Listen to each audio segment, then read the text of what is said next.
Disclaimer: the following episode contains spoilers for Daredevil Season 3. Don't go crying to your mum if we spoil it for you. You've been warned. Welcome to Podcapers, the official podcast of a place to hang your cape. And this week, didn't we just leave this party? I swear we just had Iron Fist. My god, the turnover on these things. Cue the music!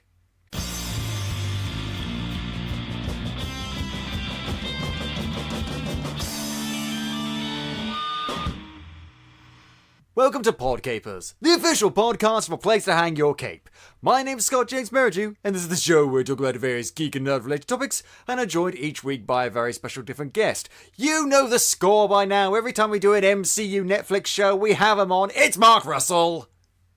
If I should change my name, you can get different audiences. Maybe. I wouldn't ask you to do that for me. Not after all that surgery I made you do. But anyway. We just recovered from Iron Fist. It's like Daredevil comes out of nowhere. Yeah, it's just like, okay, so were you by any chance slightly disappointed by Iron Fist? Well, here's some Daredevil for you. Yay! And we cancel Iron Fist and Luke Cage as well. Yeah, we have to talk about that before we talk about Daredevil Season 3. Iron Fist, despite a sincerely marketed clear improvement since Season 1, it's gone now, and so is Luke Cage. Apparently quite a lot of Netflix shows are being cancelled right now, and including Orange is the New Black, or at least that's coming to an end. So, yeah, these obviously have been caught up in the purge.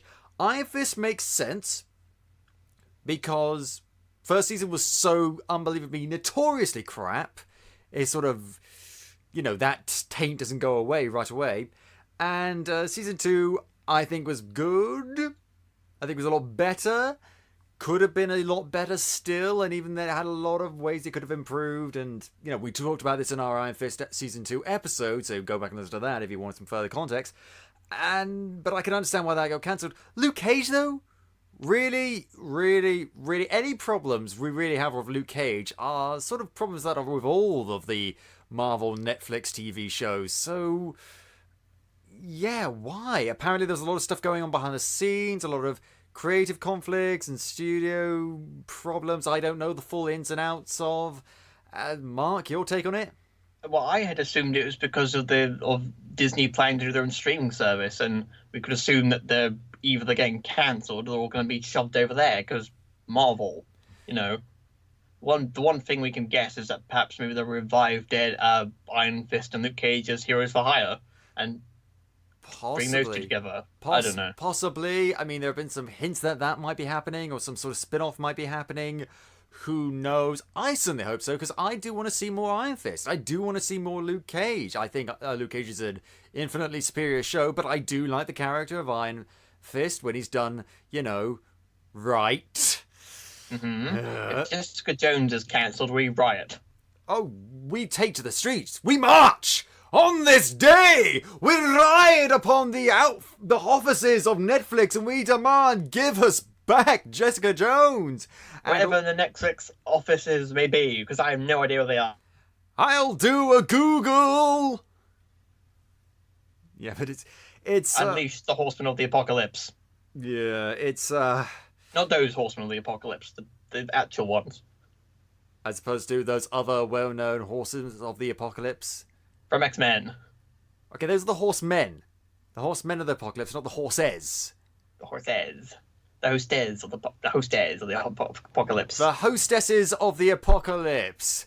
Okay, folks, if you'd like to sit yourselves down, we'll be getting starting the apocalypse soon. I just imagine hostesses, have southern accents on our ladies. I don't know. That's something that happened in my brain. But it's a weird thing. It's a weird thing, and unfortunately, I'd love to talk about it more. But A, we've got a lot to talk about with Daredevil Season 3, and B, we just don't have that much information. There's a lot of rumours, a lot of hearsay, probably some actual facts floating around there in the info webs, but we can't tell which from which. So maybe we'll comment it at some point in the future. Right now, I think we're just going to talk about what we know, and that is that Daredevil Season 3 is fucking awesome. Hell yeah. I mean, I like season 2. I'm one of the people that actually says, I really do like season 2. I think it's just as good as season 1. But this is better. This is definitely as good as season 1, if not better. I have 1 or 2 issues, but they are really, honestly, minor issues. They're not that big of a deal, and I can easily live with them, and I can even understand other people's arguments against my issues. So, I'm happy. It's bound to happen sooner or later. I'm actually happy. Is this what it feels like? Does it feel joyous, Scott? It feels so fucking joyous. Oh, what a beautiful morning. Oh, what a beautiful day. Even though it's night when we're recording this. Yes. Oh God, we have jobs and we have to work. Anyway, we managed to find time though to watch this, and I'll be honest, Mark, I don't know about you, this was the easiest watch of any of the Marvel Netflix TV shows I have ever experienced. I've seen Luke Cage seasons and Jessica Jones seasons and even Daredevil seasons where it felt like a drag at some point, where I got to a certain episode threshold. I was just like, okay, I like this, but can it be over soon? I think like we're reaching a natural stopping point soon. And when I saw that Daredevil had 13 episodes, supposed to IFIS would have IFIS had 10. Yes, IFIS had 10. Yeah, I thought that was going to be the norm from now on. I thought that's good. That makes sense. They went back to 13 for this, and I thought, oh God, it's going to drag again. But that point where I thought, oh, this is dragging a bit, like, which has plagued Luke Cage and all the other ones for ages, that never came. That never happened for me watching this. Probably because it was so good. Well, yeah, I don't know. Maybe it's this new showrunner. Maybe they just worked out a way to structure the show better over 13 episodes. Maybe, I don't know. Maybe the plot itself was very compelling. Who knows?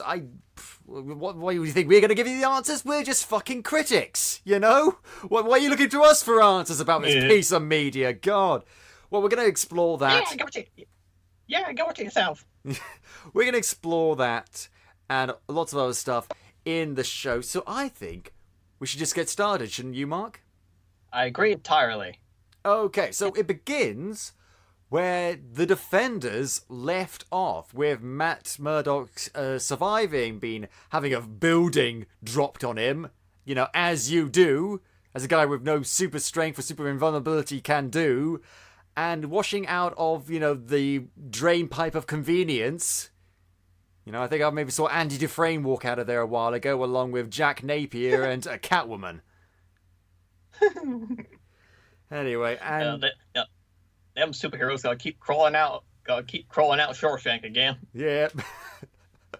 But he doesn't have the whole oh, the rain, I'm free, moment. He has the bit of, oh God, I am broken, I am broke, this is me broke, I am lying on the ground, oh look, the cab driver of convenience. This is just the neighborhood of convenience. Sees him in a Daredevil outfit, tells no one, and instead delivers him to Father Lantom. Remember Father Lantom, the priest guy, Matt's friend priest guy, who I can never remember if he actually knows his Daredevil or not. I guess he does. He does. Yeah, and it's established in the first episode. I don't remember that far back. I don't remember what I had for breakfast this morning. I might have a problem. I might have a problem. I should get that looked at. But anyway, and the cab driver takes a person who he assumes is Daredevil to Father Lantom and to the orphanage / church / convent where Matt Murdock grew up. They never really... Is it a children's home? I would like some clarification for this. I think it's a children's home run by nuns, I think. And run by nuns, including Sister Maggie, who is totally not his mum. It is so... No, not at all. It is so obvious how much she isn't secretly his mum. Because, I mean, we did say spoilers, Capers. We did say that, but it's revealed many episodes later that she's his mum, but We so knew that, because I haven't read the Born Again storyline from the comics, but I know enough about Daredevil and just cultural osmosis that I know that his mum's a nun, and that so they bring him in all bruised and bleeding and bloodied and awful, and she's like, oh my god, we can't keep him here. He needs to go to a hospital. This is wrong. This is stupid. And Father Lantern goes up like, yeah, this is Jack Murdock's kid. He must stay here forever! And it's immediate. In the laundry room. It's immediate, and it's immediate. It's like, I mean, even if you don't think she's his mum, you know something's going on there. He mentions, like, if he had just said, this is Matt Murdock, there's like, oh my god, we must keep him here, and we would think, oh, because she, looked after him when he was a kid because he grew up in that orphanage after his dad died. That would be what I would assume. But because he mentions his dad, like, what else could we think? Exactly. What else could we think? So they kind of gave the game away there a bit. I mean, maybe some people didn't cotton on to that straight away. Maybe it's just us. Who knows? But, yeah, it's a bit of a thing. And so basically he just stays there for the first couple of episodes, if not longer, with the laundromats. With the laundromats and also the washing machines. Yeah, we know what a laundry is, Mark. We all know what I'm not saying that you saying that there's laundry machines in the laundry room would have amazed me, is all I'm saying. And then he and Annie start singing It's a Hard Knock Life for us. It's a hard knock life. It pretty does, actually, because he starts getting all mopey and stuff about the Book of Job and things like that. Oh my god, little orphan Mattie. Meanwhile, Karen Page is understandably not quite over the death of Matt/Daredevil and wants to keep writing stories about it, and she keeps paying Matt Murdock's apartment's rent, and Foggy at this point is doing what Foggy does, which is being, trying to be emotionally healthy. Because that's all he ever does, is just try and be emotionally healthy, and I respect him for that. And he's just saying, like, you need to move on from Matt. Matt is so dead because a building fucking dropped on him. No one evidently told him that this is the MCU, and nobody dies! Except for that time when, like, half of everyone died, which they still didn't fucking acknowledge! I will bring this up every single time in every single Netflix MCU show until they acknowledge it. Well, again, everyone says everything prior that's released this year, apart from Infinity War, takes place before Infinity War.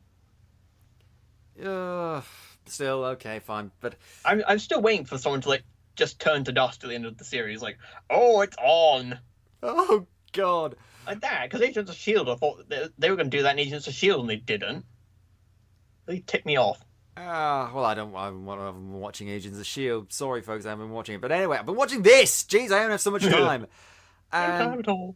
And Karen is, like, writing articles about Midland Circle and trying to do that story. But meanwhile, Ellison is doing what he always does, which is, say, meh, Karen, don't do this, meh. Oh, wisecracking remark, which shows that we're really deeply friends.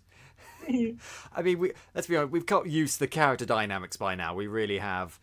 And Matt, meanwhile, he's been healing physically, not so much spiritually. He's in a bad place in terms of him and the old big guy upstairs. And he's basically saying, like, I don't not believe in God. I believe God's there, but, I don't, like, fuck that guy. Seriously, fuck that guy, because, he killed Elektra and put me through all kinds of shit. And, I'm done. And now he's just like, I'm giving up being Matt Murdock and I'm going to be Daredevil from now on. And, I mean, okay, great. How are you going to get food, Matt? Where are you going to live? Are you just going to live in the church this whole time? Just sneak out at night and be Daredevil and that's it? And just never going to... This isn't Gotham. This is New York. Yeah, it's... I mean, this is one of the few problems I have. This feels kind of, I don't want to say forced, but I'm calling it forced. I don't know, this whole crisis thing, like the crisis of faith I kind of get, but the crisis of him and Matt Murdock and Daredevil, haven't we kind of seen this? like every single season of Daredevil, it's been him struggling with being Daredevil, and I get that, I do, and that's very compelling the first time we see it, and now it's come to that whole thing again, and I don't know. I feel it just feels a little bit reminiscent of been there, done that. I get the idea. I get what you mean, because it's like, oh, for goodness sake, here we go again. And Matt's cut himself. We get it. Matt's cut himself off. You get this whole duality to you. Ooh, Daredevil, Matt Murdock. I get it. And but something that is much more interesting is that his powers are starting to act up a bit, because he was in an explosion, which means he's gone slightly deaf in one ear, which means his sensory powers are all out of whack. His sinuses are blocked up. It's his basically Matt Murdock can be, rendered useless by a severe cold. Where's the tissues? Basically, yeah, although he doesn't use the tissues as he does squirt water up his nose and blow out his nose. He might as well just have smashed his head on the sink and hoped it worked. Basically, yeah, but weird thing it does, and this is it's a bit annoying, actually, because this is one of the few slightly major problems I have with the show, is that the whole him having problems with his powers, he gets over it within a couple of episodes, and it's never really brought up again. I imagined that this was going to be a recurring thing throughout the season. Like, he was never going to be at the top of his game until maybe, like, the final episode. But it's like, 3 episodes, 4 episodes, and he's back to full strength. It's like nothing ever happened, and I get that he's healing, but here's the thing. The deafness in particular intrigues me, because I used to, one of the jobs I've had is I used to be a door-to-door charity fundraiser, and the only charity that I ever fundraised for was Deaf Children's Society. It's a charity here in the UK. They do amazing work, but I learned a lot about how people become deaf and sort of things that lead to it. Remember very little of it, honestly, because again, memory problems. But I do know, like, there's I may be misremembering this. If there's any doctors or deaf people who are listening, as I said that sounds weird. If there's anyone who's listening who knows better, please say so. There's like hairs in the inside of your ear, or there's like the internal makeup of your ear, that if you go deaf or if you get sustained damage to it, it never heals. Or at least it heals really, really badly, and there's like hairs that don't grow back. I can't remember a lot of it. I was saying, the point is, it is very easy, if you get enough damage in there, to go deaf permanently. And I was wondering, like, is Matt going to have to face the fact that he may lose his powers, or at least a significant portion of them, forever because he's permanently deaf in one ear? How would that affect him? What would that mean going forward? What would that make him do? What would that lead him to do? And after a couple of episodes, it's dropped. Just like that.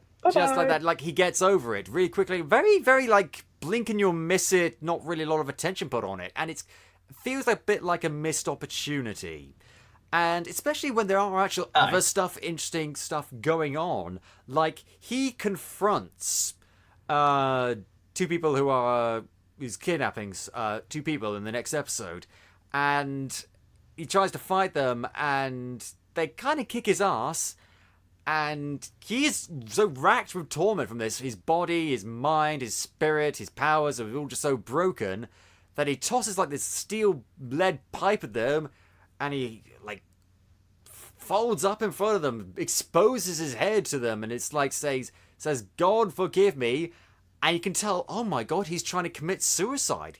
He's trying to get these guys to beat him to death, and that is so much more interesting than the deaf stuff, when really it should have been the other way around. That was way more impactful, and it's just like I'm not saying I'm disappointed by that. It was good. It was very, very good, and it was felt earned.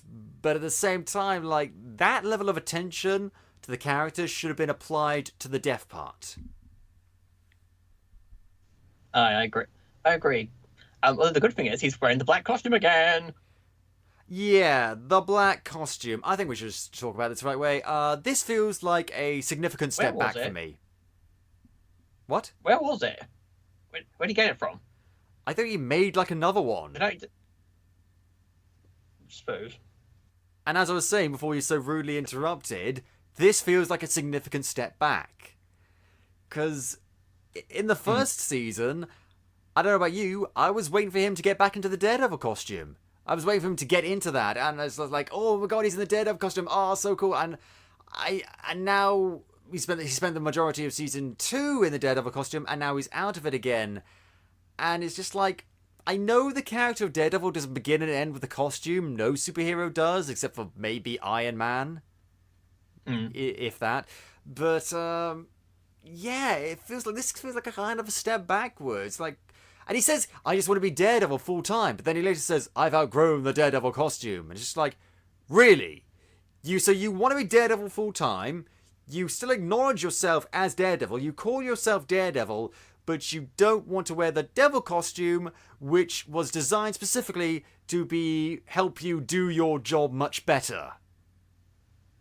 I mean, yeah, and how exactly has he outgrown the Daredevil costume? I don't really get that. I don't really get it. I mean, maybe he could have outgrown it. Maybe he could have evolved as a character past the point where he feels that he doesn't really need it anymore. But, yeah, there's a lot of stuff going on with Matt. Meanwhile, the Kingpin is back. Yay! Why are you cheering? The Kingpin is back. Yay! You're a sick son of a bitch. You know that, Mark. I just missed the character. I know. And he is a very good character, and he gets a great introduction. Like, we see him in his penthouse preparing a lovely meal, and then it just cuts to, oh, wait, he's in prison, and he's got crappy prison food. And you hear lots of people in the background, lots of other prisoners, and he just yells, not even that loudly, "Quiet!" Yeah. And everyone goes quiet. And that's like the perfect introduction to the Kingpin, to this version of the Kingpin. And he's not having a very good time of it. Vanessa is barred from returning to the country. She's on the run in Europe and places, and she's going to be arrested if they ever catch up with her. And meanwhile, there's this FBI agent called Ray Nadeem, whose sister-in-law has just gotten over, well, just in remission at least, as far as I'm aware, of cancer. And because it's America and they don't have a basic human right such as universal healthcare, because, of course, because America, Ray is in the hole financially. And this brings me to a point. I feel like a good deal of problems in American television shows could be solved if America just had universal healthcare. Like Walter White, would never become Heisenberg. That's the obvious one, but... And plus he works for the FBI. Obviously, I don't know much about what they pay, but you think they would pay pretty good. It's a government job. Yeah, I suppose. Good point. Yeah. And so he's not getting a lot of money, so he goes up to his boss and says, "Hey, boss, so I've been putting my dues for a while now. I think I should get a promotion and a pay bump." And she's like, "No, and I'm going to tell you why." "Oh, it's because you're racist." "No, it's because we're worried that if we promote you, you'll become a much bigger target for organised criminals who will try and take advantage of your poor financials, and we don't want you to be vulnerable in that way. We know you're a good person, we know you're a good cop, but we don't want to risk you, becoming a potentially corrupt agent." Oh. Mm-hmm. Well, gee, that just sounds down reasonable. Because it really looked like they were going the racism route or the bigotry route, or just like, no, we just don't think you're the right person, or you've got a bit of an attitude problem, all those cover-ups basically for bigotry. But no, there's a genuinely good reason. And then, to top it all off, oh no, now I've got to go down to prison, the regular thing, to get Wilson Fisk to confess to other things and to help us out and cut a deal or something. I'm not going to get anything. And so he sits down in front of Wilson Fisk and says, "Okay, so we're not going to give you anything, so can I just go now?" And Wilson Fisk is just like, "I'm going to give you shit." "What, really?" "Really?" And this is the really, truly intriguing part of Season 3. Because it becomes abundantly clear later on in the series that Wilson Fisk, from the get-go, was manipulating the FBI. But in these first couple of episodes, you really are tricked, at least I was, into thinking he's cutting a deal because he wants to save Vanessa and he wants to get her free and clear. I assume that was a part of it. Oh yeah, it was always a part of it, but you always thought that was his primary motivation, and that he just wanted to protect her and was only doing a deal for that. You never thought that was actually a bigger play in motion, which is A, goes to show the quality of the writing, and B, goes to show just how good the performance of Vincent D'Onofrio is, because, I mean, you believe him, and you can understand why other people would believe him, because at some level you kind of want it to be true. You kind of want him to just have this human side and have no ulterior motive, because we want to see the good in people, at least most people do, I think. Mm-hmm.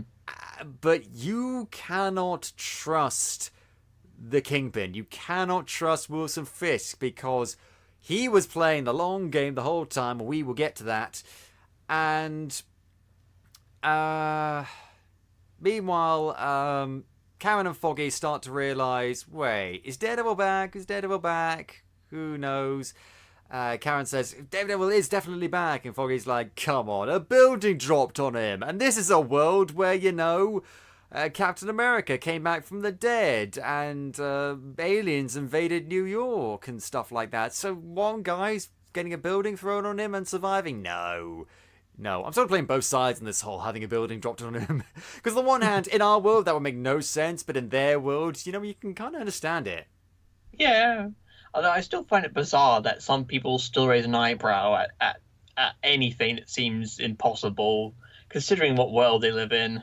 It's like, come on. Like, I understand not accepting it at face value. If I walked up to someone in the MCU and said, I can shoot lasers out of my butt, then they would say, what, really? I mean, I don't believe... Maybe. Show us, They wouldn't immediately say, that's ridiculous. They wouldn't, nor would they immediately say, absolutely, sure, I believe that. They'd say, really? I mean, because that's the annoying thing. Do you know what? It's like, it's the Lego Movie rule. Are you familiar with the Lego Movie rule? I'm afraid I've only seen the first one, so I probably don't remember the rule. The second one isn't out yet. And then the What?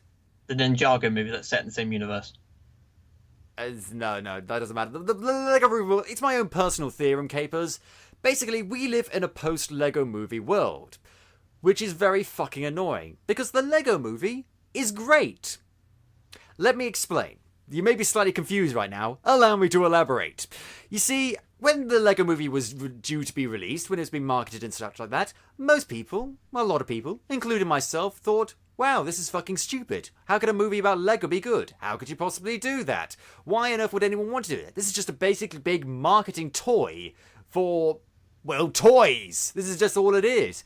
And then the Lego Movie comes out, and it's fucking amazing. It's funny, it's heartfelt, it's incredibly creative, especially within the confines of Lego and movies in general. And it's got some very interesting things to say, and some great performances, and it's a lot of fun. And that's when a lot of people, especially movie makers, especially filmmakers, especially film executives and studio executives, start to realize something. Holy crap. We can dupe people into going to see anything, no matter how stupid, just because the Lego Movie exists. Because we look at a film like the Emoji Movie when that's coming out and say, okay, that looks fucking stupid, but you never know, it might be good. Look at the Lego Movie. And of course, the Emoji Movie is shit. And a lot of these movies that are coming out now, the weird ones, the stupid ones that make no sense, are shit. But now we have to kind of take them with a pinch of salt and think, this annoying little voice in there saying, oh, they might be good because Lego Movie. And this is the Lego Movie rule. Weird might be good. And that's sort of the rules that the MCU should be operating on right now, is that weird might be real. Okay, I see. Right. Okay, very good. And That's the point. But again, the problem is the MCU and Netflix movies are much more grounded. And they've got real life decisions to make. And real bills to pay and stuff. Like Foggy visits his family because they're butchers. And he's the only one out of them that's a lawyer. And they got family problems because his dad's got arthritis. And they want him to help with the shop a bit more, and his younger brother's managing it, and there's the whole thing going on. But we don't care about that because Nadine and the FBI are raiding this Albanian criminal gang, and they get them all because of Wilson Fisk. And it's just like, holy crap, we got an entire criminal gang because of Wilson Fisk. What's this going to mean for the future? And then Wilson Fisk gets stabbed. And that means, we can't keep him in prison anymore. I guess we should put him up in a luxury penthouse in the middle of New York. Wait, what? What? Why? What? Why? I mean, there are maximum security prisons that are an actual thing. There is actual solitary confinement. There is removed from general population scenarios for prisoners. Plenty of prisoners get stabbed and are under, their lives are threatened in prison. They don't all get put up in the Four Seasons. He's under penthouse arrest. Yeah. It's why does this guy get a penthouse? But much more interesting. I don't know. But they're worried they're going to lose their golden goose. So the FBI transport Fisk to the place, and then the Albanians show up and start slaughtering all of them. Oh my god, they're all going to die, and it's just Fisk and Nadim, and that's it basically in this one car. And it's thinking oh my god, Wilson Fisk looks like he might actually die. And then this one guy shows up, this one FBI agent, and he starts shooting at the criminals. Oh, no, wait. He's not shooting at them. He is shooting them. One shot, one kill, he points, pulls the trigger, they fall down dead. And RoboCop. No. Because not even RoboCop had moves this slick. Because... And as soon as I saw this character, bear in mind, remember, Capers, I don't research these shows before I watch them. I don't look at behind the scenes. I don't look at trailers. I avoid as much information as possible. I did not know that Bullseye was going to be in it. But good thing I didn't tell you then. It's a damn good thing you didn't tell me, otherwise I would have throttled you because, oh my god, it's Bullseye. And the reveal of him, I'm not going to lie, Keepers, I let out a little squeak of emotion. A little oh my god, ah! And he's played by Wilson Bethel from Heart of Dixie. Oh my god! And it's so cool. It's so cool. He tosses shit at them, and they immediately die. And there's two criminals who surrender, and he shoots them dead. And he's just and then Wilson Fisk is about to get out of the car, and just hey, stay where you are. And he's just oh my god, I am gonna have fun with this character, and indeed I do. I love Matthew Murdock. I love Karen Page. I love Foggy Nelson. I love the Kingpin. I love Ray Nadeem. I love lots of characters in this show.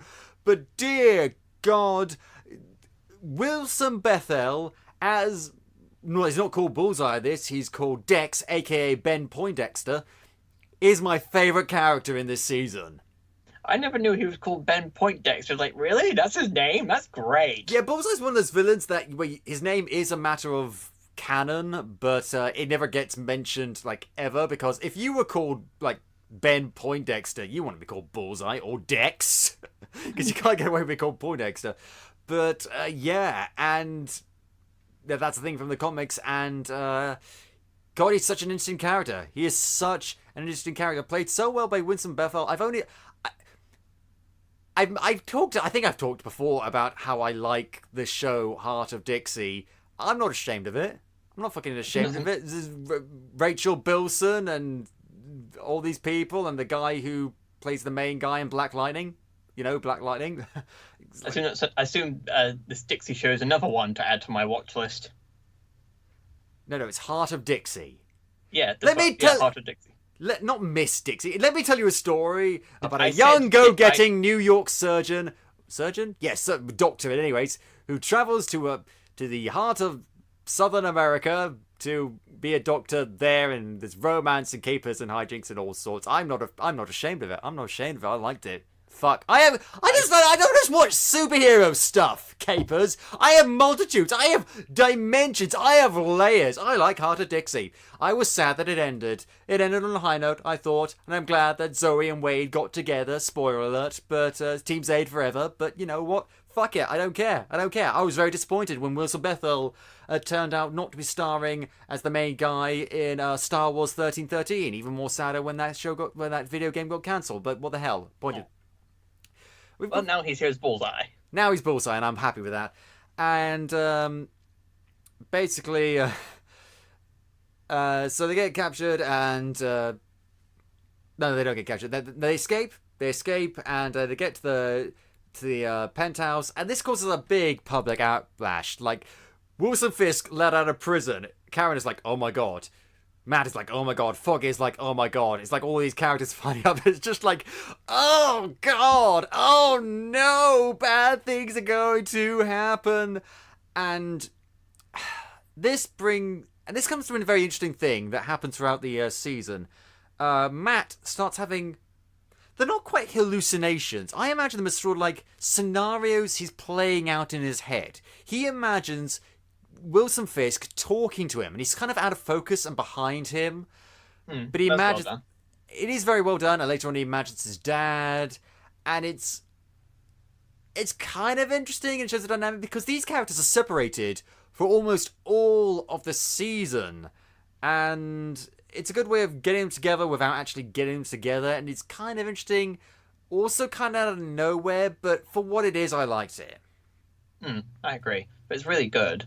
And the fact that they kept the Fisk kind of blurred until the bit where he speaks to his father, so then he kind of becomes visually clear, which I think that kind of reflects to the condition of Matt's psyche and his condition in life.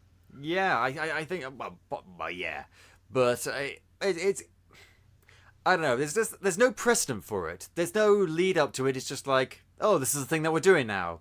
Okay, you know what? Fine, I can fucking deal with that. Yeah, cool. Why not? And meanwhile, Karen wants to go after Wilson Fisk, but Ellison says, no, you can't do that because people say you have a bias. And again, he's right. He's fucking right. But of course, she investigates him anyway, because this is what Karen does. She goes behind Ellison's back and investigates things and gives him a great story, and he acquiesces to her demands and runs the story. Because... of course. This brings us to the other major... There's two major problems I have this season. The costume and the fact that we are retreading a lot of ground here. We are getting a lot of stuff discussed that was in Season 1 and Season 2.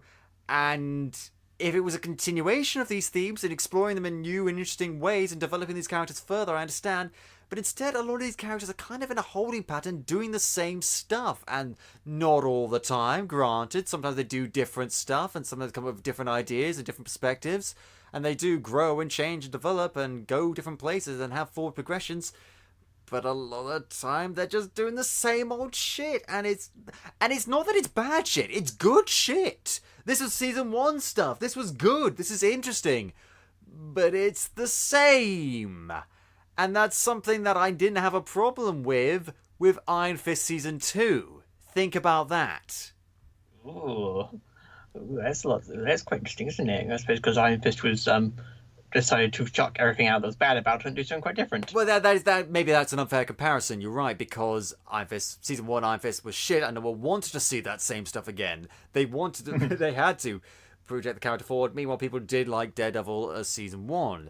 So it's interesting, like, how do we do new things whilst still staying to the characters? I get it, it's awkward, but it's kind of annoying. But there's also new stuff as well, like Daredevil and Matt, wondering whether or not he should kill Wilson Fisk. Wait, we had this again! We had this in fucking Season 1 and Season 2! We've done this! Matt Murdock doesn't kill. That is decided. If that happens in Season 4, I'm going to throw a severe hissy. He has made this decision never to kill. Thou shalt not kill. Yeah, he's just it's done. It's done. It's done. And so a lot of people are not happy with the fact that Wilson Fisk is out, including Blake Tower, the district attorney. But Ray really goes to bat for keeping Fisk out because he thinks, oh, it's going to be so much genuine intel we can get off this guy because of what happened with the Albanians. And again, you know it's all going to go horribly wrong, but you can see his point of view. You can really see he makes a very compelling argument. But again, you can't trust Wilson Fisk. Oh, God, oh, dear. Yeah. And because I'm just going to call him Dex for now and not Bullseye, because he's not really Bullseye, not yet. Dex has to go be certified by an FBI psychologist because, you know, he shot several people. And that's when he seems like, okay, he's kind of a badass, maybe a bit on edge, but he's not really too much of a psychopath like we know from the comics. Like he said, oh, he's got a girlfriend called Julie who he really likes and he talks a lot with and he has pizza with. And then later on we see him watching Julie go and get a pizza. And he's eating pizza in his car. But he's not going in with her. He's not talking with her. He's just watching her. Oh dear. Oh no. Stalker. Yeah, and that's when we get the first hints of the psychopathy, psychosis, sure, of Dex. And it's like, because the character in the comics, he alternates between moments of true sanity, but being a ruthless, you know, sociopath, and being actually loopy for days. It's very interesting, and he and Mary should get together. Possibly. See what happens. Can you imagine? Oh my God! And yeah, and although I should, well, no, he does. It is reveals. He does. Well, it's believed. It's never stated, but it is implied heavily that he has a mental illness. He has a severe. Well, he has clinical psychopathy. He has he has borderline personality disorder.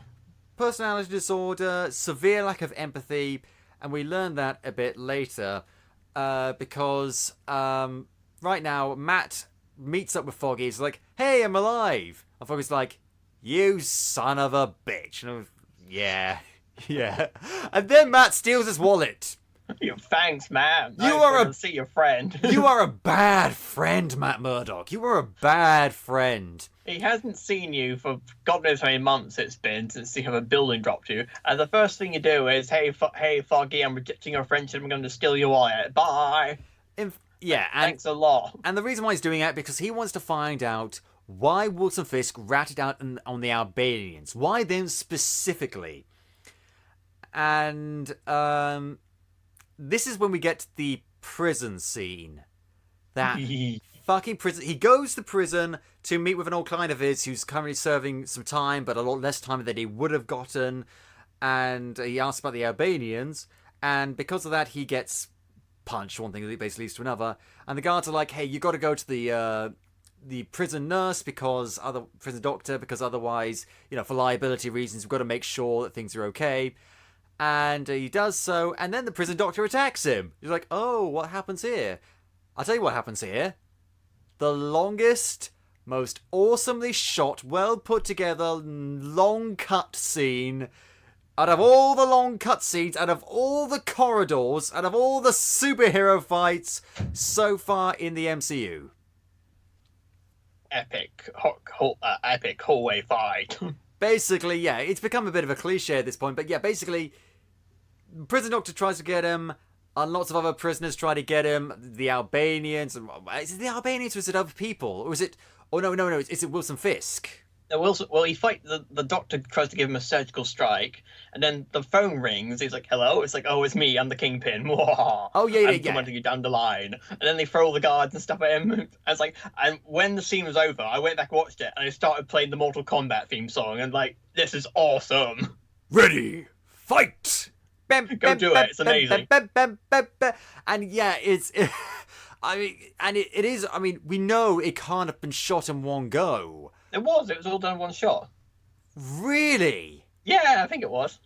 Because, I mean, there are ways where you can do some very clever editing and make it look like it isn't shot all in one go, and just it's large chunks of it are. But if they did that all in one go, my hat's off to them because. And the weird thing is, I didn't realise it was all in one shot until it was like halfway over. Yeah. It was so seamless and it was so natural. Like, I thought, okay, here's the hallway fight thing. But then I realised, wait a minute, this is all done in one go again. And again, it's something we've seen before, but it's just so damn cool, I don't really care. Yeah. And he finds the Albanians, and it turns out that they did not shank Wilson Fisk in prison for giving them up.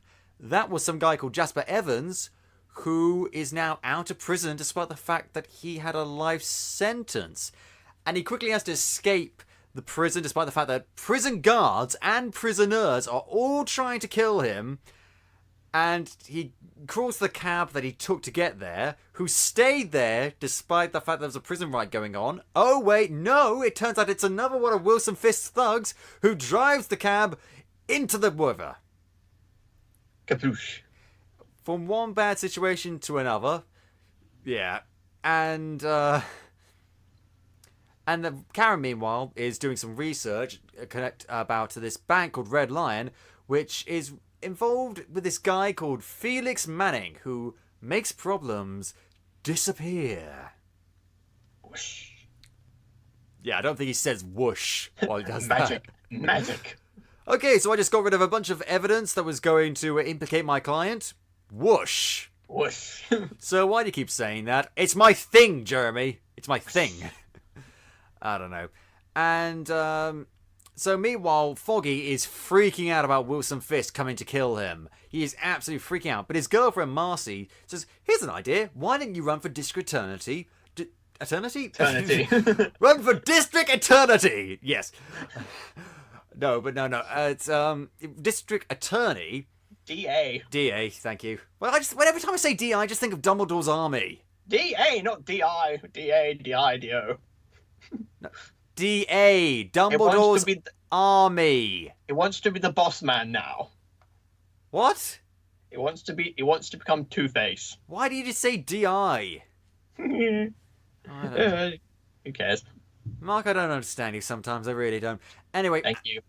Basically, so he can act as a writing candidate on one subject, making sure Wilson Fisk stays in prison, and that will put him in the public spotlight and save him from harm. Just further exemplifying how truly and bizarrely fucked up the American democratic system is. Because I don't understand this. Maybe it's just because I'm British, but I do not understand this. I don't understand how a candidate can suddenly just pop up and campaign on one issue. Oh, I think Blake Tower mentions he's going to get re-elected or something like that. So I assume that would be the reason, or maybe they can do emergency re-elections. Who knows? If there's any Americans watching, please let us know. Yeah. Watching, yes, listening. please give us a lecture on the American legal, judicial, and democratic system. Please, we would love to know. We really would. And but basically, he says, I'm never going to win, but it means I'm going to insulate myself and protect myself a bit. And a lot of police officers, in particular, get behind him because a lot of them have died because of Wilson Fisk. And meanwhile, Dex is in a bit of trouble because a lot of the evidence from the scene with the shootout with the Albanians doesn't really match his report about what happened, because he lied about not shooting them in cold blood, and then they interview Wilson Fisk, who says, oh no, everything he said happened. You know, he protected me, he gave them the opportunity to surrender, they didn't take it, it's on them, not him, he's a good guy. And Dex is like, why did you do that? And he's just like, I don't know, I guess I just like you. And you know you're thinking, oh, he's going to use him. He's going to use him. And then he gets his lawyer to bring him a big old box full of information about Dex. And that's big old box of backstory. But the box of backstory. Bring in the box of backstory. And we have one for every villain. Yeah, and it would have been so easy for them to do what they did in season 1 with Wilson Fisk, which just show flashbacks of him as a kid and killing his father and stuff like that. But they don't do that. Instead, they use the blank space of the penthouse where he's living in, because it's not furnished, to play out like little slices, little cutouts of Dex's childhood when he was a kid, growing up because his parents left or died or abandoned him or something, I don't know. Growing up in a boys' home as a kid, and he just likes playing baseball. And even as a kid, he has like superb hand-eye coordination. And he's a pitcher in like a little league baseball thing. And he's got a really good relationship with the coach, who's really helping him out and got him a new baseball glove. And the coach is like, okay, so you've basically struck out every single player, but we're nearly at the end of the game now, so let's give some of the other kids a turn. But you promised that I need to play a perfect game, otherwise they won't come back. Okay, you could pitch 1 billion perfect games, and they're not going to come back. I'm sorry, kid. I'm really sad about that. I'm going to throw a baseball at this pole, and it's going to bounce off it and hit my coach in the head and immediately kill him. How hard did he throw that baseball? Seriously, I mean, I remember when I was a kid, I think I got hit in the throat with a cricket ball. Ouch. And it was like, oh, that kind of hurt a bit. It didn't kill me. How? No. What are baseballs made of? What are baseballs fucking made of that immediately it hits the coach in his head and he falls down immediately dead? Immediately, not like ow, or he dies of a concussion, or anything, or no, nothing. He just immediately dies. I don't think they would allow you to play baseball if their balls could kill someone just by being thrown at them, because that's literally all they do. They throw the baseball at people. It's the whole point of the game. Talk about a foul ball. Yeah, I don't understand sports, least of all baseball. Again, Americans, explain. Is this something you do? Stop it.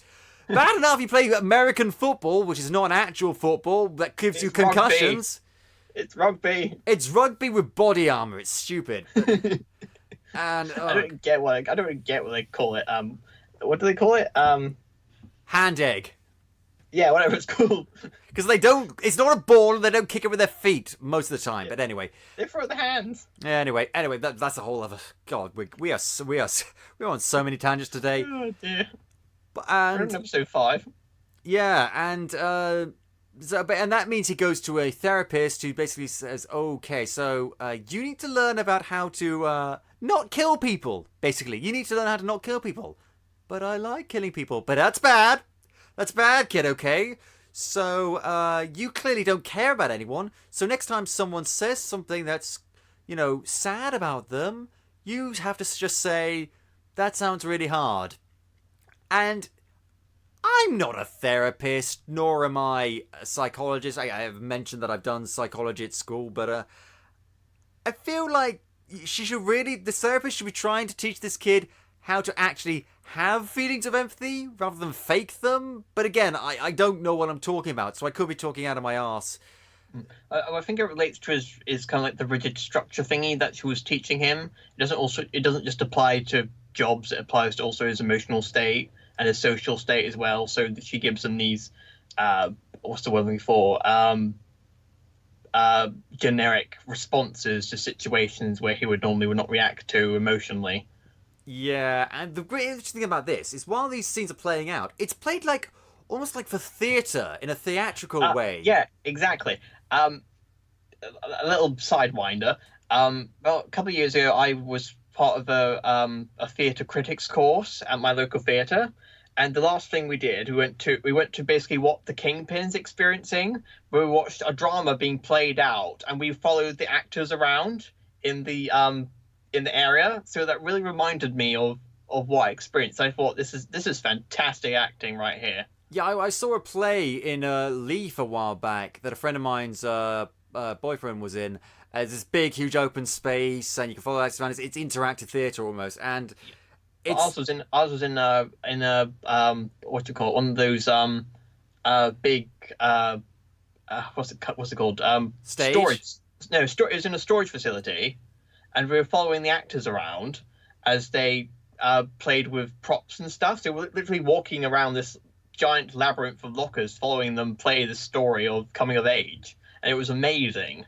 Yeah, and that's basically what's happening. It's just one small space that keeps on. They put in like furniture and walls and stuff like that, and like baseball stuff to show it, but it's all taking place inside the penthouse.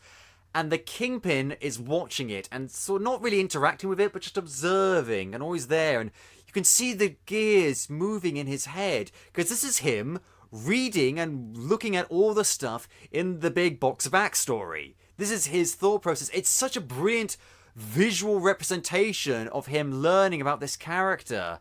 And it turns out later on that Dex's therapist died of cancer. And you really get an insight into his character, because he's so angry at her for dying because he doesn't want any other therapist because he's growing attached to her. And he says, like, I want to kill you for dying. That is so interesting. And she gives him all of the tapes of all of their sessions ever since he was a little kid to remind him how far he's come. And you see that he's been living himself according to the things he's taught her, having a stable job with the FBI and having a clean living space and stuff like that. But he's clearly slipping because he's stalking this woman who it turns out he used to work with at a suicide prevention hotline, where he would talk to these people who were suicidal, but not try and convince them not to commit suicide, but like talk to them about the guns they were going to shoot themselves with. Yikes. And possibly even convince them to commit suicide. It's very uncomfortable to watch, to be honest. It was very uncomfortable to watch, but I think that's part of why it's so good. Mm-hmm. Then again, there's a lot of stuff in this season that is very hits home a lot with realism and stuff. It's like, this is very good. And that's what made this season so good. Yeah, it really, even though it's this thing about superheroes and crime busters and stuff, there are a lot of, it really does, you think, aside from the guy who has superpowers because he's blind, this could all happen. Apart from the killing someone for baseball. Again, apart from that, because that makes no sense! Anyway, and... Unless he lifts that balls from the Acme Corporation. Possibly, but then that would just make you look a large goose egg form out of his head and make little tweeting birdies fly around his head. Not that I complain. Daredevil can survive a building being dropped on him. Yeah. Meanwhile, doesn't Kingpin tell the FBI that Matt Murdock was Daredevil? I know he tells them that Matt works for him. Oh, no, yes, he does. He tells them that I was helped by a lawyer who helped bring me down, Matt Murdock. And the FBI doesn't immediately go, wait, what? Because he's one of the people who helped bring you down. Like, he was square on your shit list for a good long while, and you're saying he worked with you? That makes no sense. But they don't. They immediately just invade his apartment. Okay. And Nadine confronts Karen, asking her about this one case that Matt Foggy took on that was secretly funded by Fisk. And, is that all you had to go on? Really? Really? Because I feel like there'd be much more evidence than that. Or if there even should be less evidence, because again, it's the Kingpin. He wouldn't leave that sort of paper trail out in the open. Like, for example, the paper trail leading him to the hotel that he's in right now, that he bought through various shell companies that the FBI had no idea about, that Karen just told them about. And they do nothing about it. You know. Yeah, it's just like, holy crap, Wilson Fisk just purchased the building that he's imprisoned in by us? Yeah, we should probably just check. I mean, I understand that they don't want to, again, lose their golden goose, but, like, that would cause me a red flag. Like, I would at least look that up, make sure that it wasn't true. Yeah, bizarre. Oh, God, and it's... Well, that's not important. It's just for this random blind guy. Yeah, it's... yeah, and you really see the struggle with Ray, because he really wants to make this work for his career. And I was really worried when the show started, was revealed him that he was going to be like the character that was going to become corrupt. But he's not. He's trying to be a good guy. He's one of the... And he's just, it helps that he's so likable. Even when he's going against our main characters, he's still very likable. He's played very well. And then things go up a bit of a notch, because Julie, it turns out, gets a new job that pays her a lot more money than her old job, working as a waitress at the hotel that Dex is assigned to, looking after Kingpin. And they start talking a little bit. And let slip that she worked at the Suicide Prevention Center for 3 years. But how did you know that? You only worked there for 1 year. Well, I tell you what, how I didn't know that. It's because I wasn't stalking you. Yeah? Do you buy that? Do you This buy goes well. Yeah, it goes about as well as you think. And yeah, so she gets the fuck out of Dodge. And then he goes and has a little bit of a temper tantrum. Throws a knife at the photo with him and several other people of the suicide prevention place, including her, like, at it. He throws a knife at her face in the photo. It's, yeah. Yeah, he's going downhill. He's going downhill. And you know it's all because of the Kingpin. And it turns out that Dex needs a North Star. He needs someone in his life to be his moral center and to teach him right for wrong so that he can listen to. For a while, that was his therapist, and that was working, but then she died and he had no one else. That's why he's been stalking Julie, because she is really, really nice and very kind and very empathetic to other people, and he thinks, oh, she's the person I need to learn from in his mind. And he ends up... Well, here's the thing. Kingpin is trying to replace Julie and the therapist as his North Star. He wants, basically, a guy who can throw, like, anything at anyone and immediately kill them in his back pocket. Fair enough, I could see why. That's very handy to have. And it takes place over several episodes, and it's not rushed, but it is kind of quick. They could have played it out a bit longer, I think. But I say it's not rushed because it's good. Every single step of it makes sense. You can see how vulnerable Dex truly is and how susceptible he is to any kind of guiding authoritarian figure. Yeah, imagine if he latched onto Jessica Jones. That would have been stuff and nightmares. Oh God, yeah. It's yeah. He's truly dangerous, as we'll see later on. And meanwhile, Matt is now basically up and about.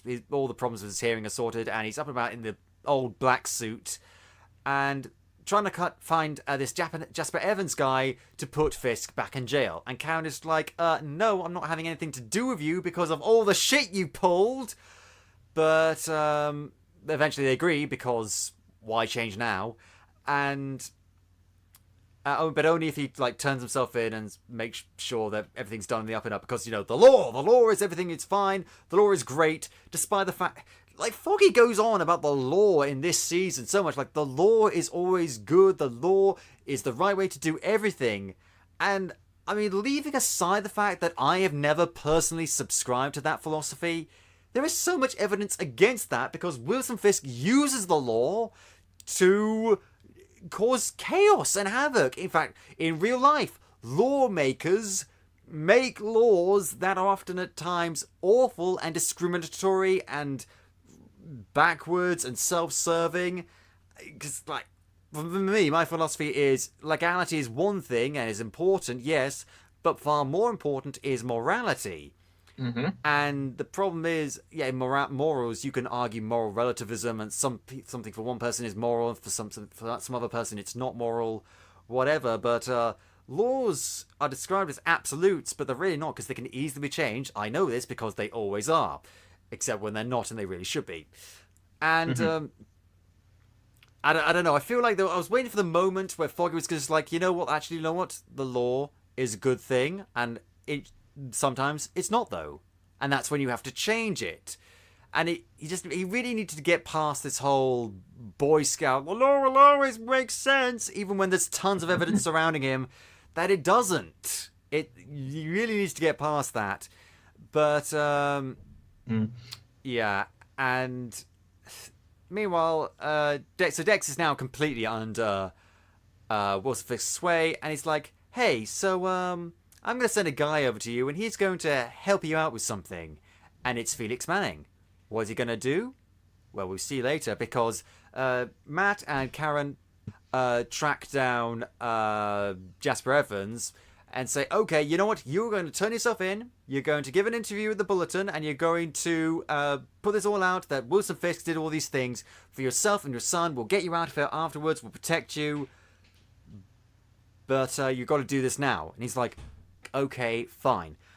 And They take him to the bulletin, and then the power goes out. And then Daredevil shows up. Wait a minute, that's not Daredevil because he's in the actual Daredevil suit, which Matt doesn't have. Oh, it's Dex. And then he starts throwing stuff. And you'd think that a guy in a red devil suit throwing office supplies around, killing people, wouldn't be scary. It fucking is. It is. Yes, it's terrifying. It is actually terrifying because anything's a weapon in his hand. Like, remember that scene from the movie Daredevil with Colin Farrell, and he like flicks that peanut and he kills the old lady in the airplane? Oh yeah. And it's like, it's that, but nowhere near as funny. Yeah. It's genuinely because like his not powers, his ability in that movie was used mainly for laughs. He killed some people with it, but mainly it was used for laughs. Like, ooh, he chucked a pencil at an olive that the Kingpin was holding. Ooh, he killed Frank Miller cameo. It's not really played very seriously for the most part. Here it is 100% serious. They never do it like as a joke or anything. Like, they could have had a scene where he's playing darts and he's like playing for money or something. Like again, like in the Daredevil movie, but they don't do that. They just see him brutally killing people who have no defense. There's no defense. I mean, some people manage to dodge it out of the way, mainly Daredevil, because, you know, he's got the superpowers thing. But they all die horribly, and Daredevil goes to confront him, and Dex turns him into a human pincushion. Like, you see him stumble out with pencils and stuff sticking out of him, and it would be funny if it wasn't so scary. I can make this pencil disappear. Ta-da! Into your back. It's gone. Whoosh. Stop saying that. Stop trying to make whoosh a thing, Mark. It's not gonna happen. Okay, sorry. And then he, fake Daredevil, Dex, goes up and stabs Ellison in the chest with a pencil, and he survives. Relax. And punches Foggy out and shoots Jasper. Shoots Jasper. I knew his name. Jeez. Shoots Jasper and then says, "Hello, Karen. It's nice to see you again," because he and Karen met, I guess, at some point earlier. And that turns out to all have been videotaped. And Nadine gets his hands on it in the next episode. It's like, "Oh, so you know Daredevil, do you? Huh? And Karen, what Karen should have said was like, "Yeah, we've met actually several times because he saved my life. That's a matter of public record. And also, that's not Daredevil. I know because they've got different voices." They're like, "How do you know they got different voices?" "The same way I know you've got a different voice than mine," is what she should have said. What she actually says was, "That's not Daredevil." Basically. Really not. And yeah, and so now the police are after Daredevil, as well as Matt Murdock, as well as not the Kingpin. And Not doing very well, are they? yeah, but the one voice of reason throughout the whole thing, whether or not you agree with her or not, is Sister Maggie, who's been popping up throughout the episodes, basically just to scold Matt and provide counterparts and interesting ideas. She's very, I will say, we haven't talked about it a lot. The character's it's kind of interesting, and she's played very, very well by, is Joanne Whaley? I don't know how to pronounce the last name, but you're correct. I don't know. She was in like The Borgias and The Man Who Knew Too Little, which I maintain is a good movie. And a lot of people don't know him very much in this show either. Who? Everybody doesn't. No, the FBI is incompetent. The FBI who knew too little. Sure, why not? Yeah, and but she basically says, "Okay, so he had a Daredevil costume, yeah. But I thought you had your Daredevil costume, or like it was kept separate. Well, yeah. So where did he get the Daredevil costume from? Oh yeah."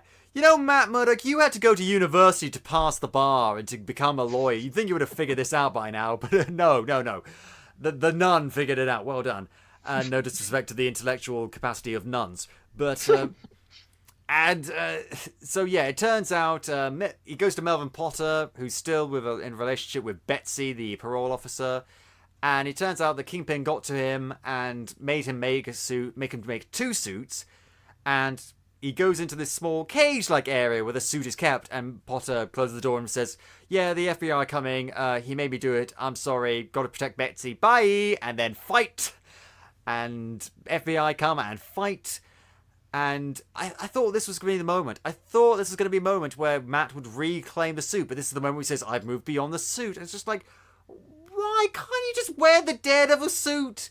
Please, it's Daredevil. I want to see, like, again, the characters begin and end at the costume. But imagine if we got, like, if Captain America didn't wear a Captain America costume, or Spider-Man didn't wear the Spider-Man costume for, like, most of the movie. It's just, no. They're superheroes. They have superhero costumes. Let's see them in them.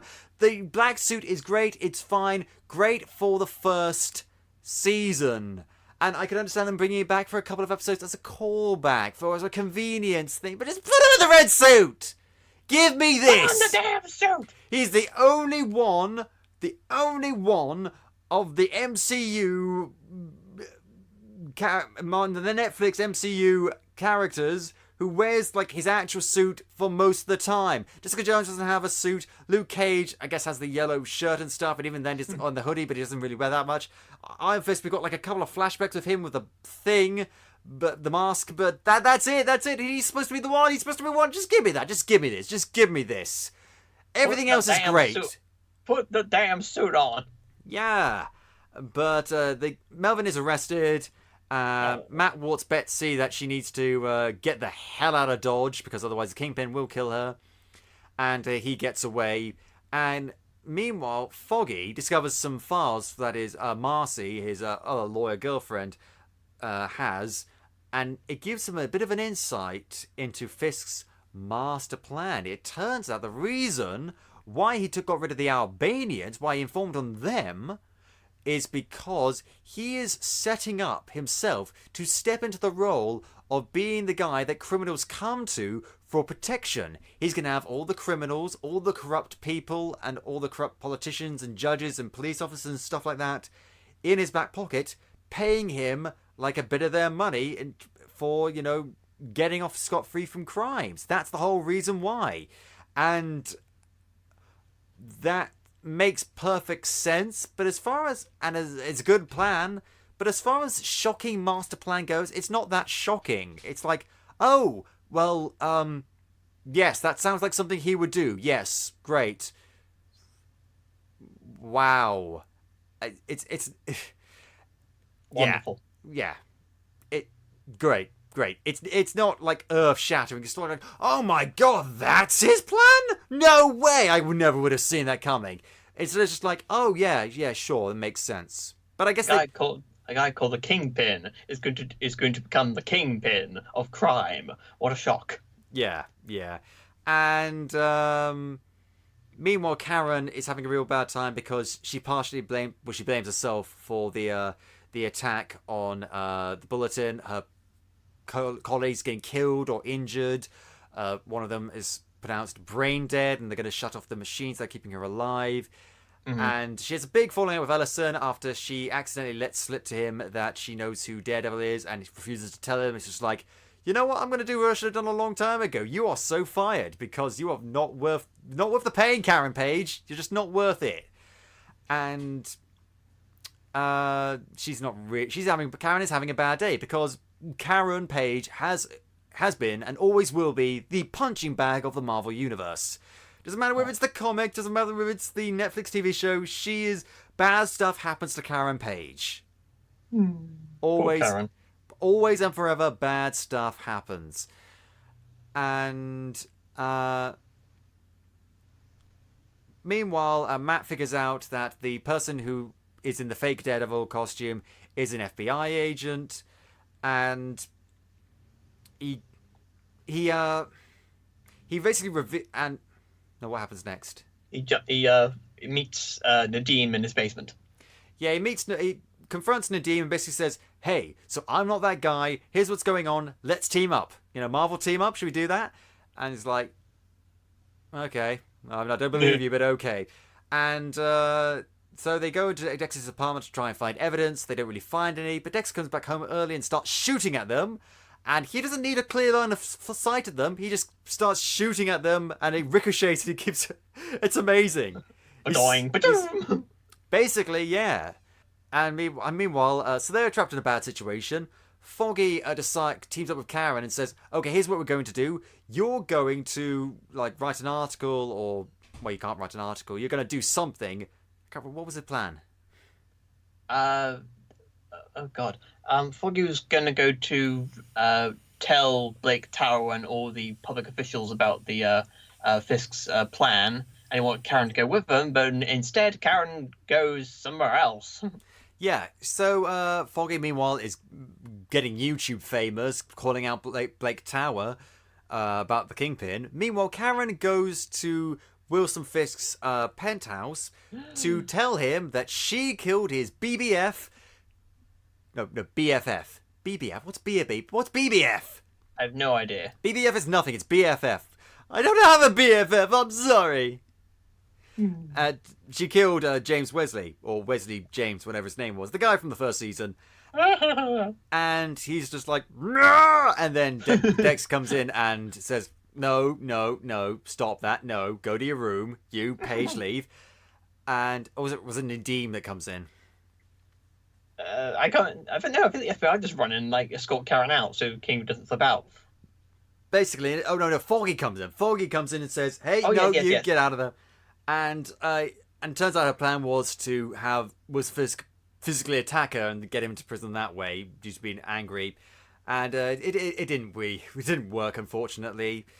No, but it does tie into Karen's own self-destructive, self-loathing behaviour for what she's done in the past. Yes, which we'll get onto in a sec. Meanwhile, a wounded Nadeem and Matt get away with all the tape recordings of Dex with his therapist. And I'm definitely sure he took one. Oh, well, one of them at least, sorry. Yeah, he doesn't come out with a box. There's a whole box of them. He doesn't get away with all of them. Because he burns... Because I'm fairly sure that Dex burns all of them. He does. He burns all of them. But then... Yes. Before then, he reaches out to Julie and is like, okay, so I know I stalked you, but hear me out. And she does, instead of calling the police. And he basically says, okay, yes, I stalked you, but it's not because, like, I'm in love with you or anything. Oh. Okay, wow. But he explains to her that he needs a North Star. He needs someone to empathize with because he has problems, basically. And Julie, rather than saying, well, you know what you need, a fucking therapist, she says, okay, I'll help you because, sure, why not be the moral center for the clearly dangerous sociopathic stalker who has been following you for months, if not years? Not the best move. Yeah, but surprisingly enough, that incredibly sane and clever life choice she just made gets her killed by Kingpin in a really swift and brutal scene. Like someone walks up behind her, points a science pistol at her head. She doesn't even see it coming. Bang, dead, and they immediately start rolling her up in plastic. It's because the Kingpin can't have any, pretenders to being, his North Star. He's got to be the only. He's got to be the only. Only be one. There can only be one North Star. Yeah, and it's really bad. And then he sends like a text to Dex saying, "Never call me again. I hate you." There, blocked.